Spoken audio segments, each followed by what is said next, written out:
গতকাল যে সুপ্রিম কোর্টের যে রায়টা হয়েছে সেই রায়ে Mustarin Banu versus election commission of India, যেখানে মোটামুটি রায়ের 3টে পার্ট।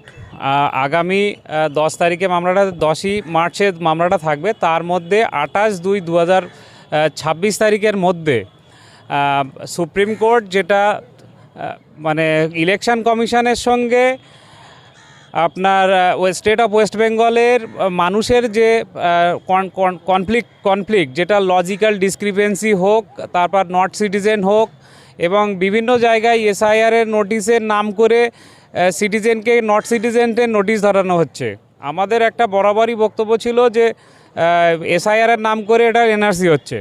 তো সেই কনফ্লিক্টগুলোকে সুপ্রিম কোর্ট ভালো করে প্রপারলি আইডেন্টিফাই করে, এতদিন যেহেতু সুপ্রিম কোর্টে পুরো মামলাটা চলছিল, ফলে হাইকোর্টে কোনো জায়গা ছিল না। যদি লজিক্যাল ডিসক্রিপেন্সি ইলেকশন কমিশনের এগেনস্টে যদি কারোর অভিযোগ থাকে, মানে লজিক্যাল ডিসক্রিপেন্সি মানে তার নামের অসঙ্গতি, তার বয়সের অসঙ্গতি, এবং তার তার বাবার নামের সঙ্গে তার বাবার অরিজিনাল নামের সঙ্গে অসঙ্গতি, যার ফলে 1.5 করোড় লোক, মানে 1,50,00,000 লোক, এই বিশেষ করে যারা মুসলিম, তারা এই লজিক্যাল ডিসক্রিপেন্সির মধ্যে মানে তারা পড়েছে।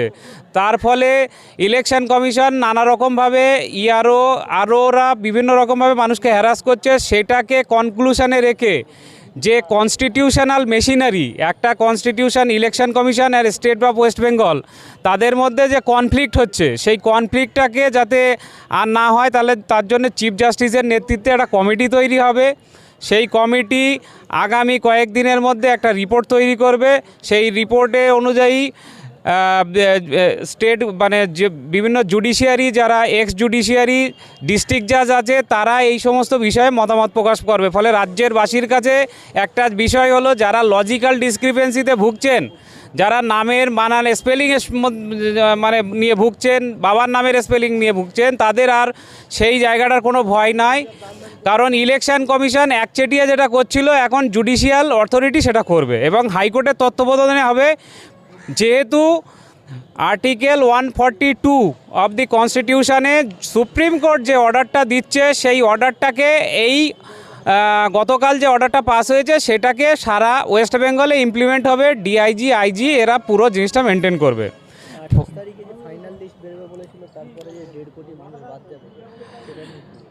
সেখানে যে রাজ্য সরকারের সঙ্গে ইলেকশন কমিশনের মানে যে নথির সঙ্গে যে মিল নেই, তার জন্যে যে লজিক্যাল ডিসক্রিপেন্সি হচ্ছে, তার পুরো মধ্যস্থতা করার জন্যে হাইকোর্টের চিফ জাস্টিসের নেতৃত্বে একটা মানে কমিটি তৈরি হবে। সেই কমিটি পুরো ডিসিশনটা নেবে। ফলে এটা ভাবার মানে জুডিশিয়াল ডিসিশন, মানে আমরা যখন কোনো প্রবলেমে পড়ি তখন কোর্টের কাছে যাই, তাহলে কোর্ট এখন সেই পুরো প্রক্রিয়াটা দেখবে।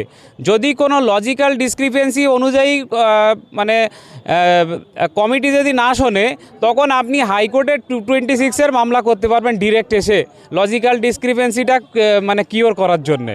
ফলে এটা একটা বাংলার মানুষের কাছে খুব মানে খুশির খবর।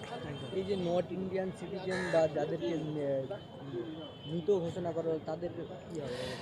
যাদেরকে নট ইন্ডিয়ান সিটিজেন অথবা মৃত বলে ঘোষণা করা হচ্ছে, তাদের ক্ষেত্রে যেটা হবে সেটা হলো, এতদিন ইলেকশন কমিশনের কড়া নেড়েও শুনছিল না। তো যেহেতু দুটো সাংবিধানিক মানে ইউনিটের মধ্যে কনস্টিটিউশন এবং আপনার ইলেকশন কমিশন, কনস্টিটিউশনের যে ইলেকশন কমিশন এবং আপনার স্টেট অফ ওয়েস্ট বেঙ্গল, যে দুটো সাংবিধানিক পোস্ট, তার মধ্যে মধ্যস্থতা করার জন্যে জুডিশিয়ারি ইন্টারভেন করবে। ফলে এইটা নিয়ে আপনাদের কাউকে ভয় পাওয়ার কিছু নেই।